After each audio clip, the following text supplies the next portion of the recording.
હવામાન નિષ્ણાત અંબાલાલ પટેલે મોટી આગાહી વ્યક્ત કરી છે। આગામી 48 કલાક ઉત્તર ગુજરાત માટે ભારે એલર્ટ આપવામાં આવ્યું છે। ઉત્તર ગુજરાતમાં 20 ઇંચ સુધીનો વરસાદી માહોલ જામી શકે તેવી શક્યતાઓ સેવાઈ રહી છે। પાટણ અને ખાસ કરીને બનાસકાંઠામાં અતિ ભારે વરસાદને લઈને અનુમાન લગાવવામાં આવ્યું છે।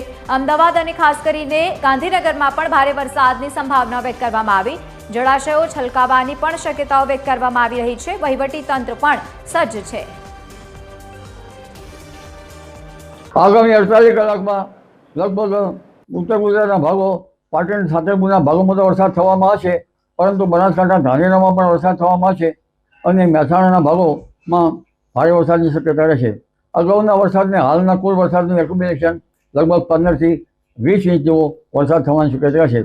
કેટલાક ભાગમાં જળભરાવની સ્થિતિ ઊભી થઈ શકે, એટલે હાલમાં પણ આ 25 તારીખની આસપાસ 5 ઇંચ 8 ઇંચ અને ક્યાંક તેથી વધુ વરસાદ થવાની શક્યતા રહેતા જળભરાવની સ્થિતિ આવી શકે અને કદાચ અતિ ભારે વરસાદ પણ આજના 26 તારીખમાં થઈ શકવાની શક્યતા રહે।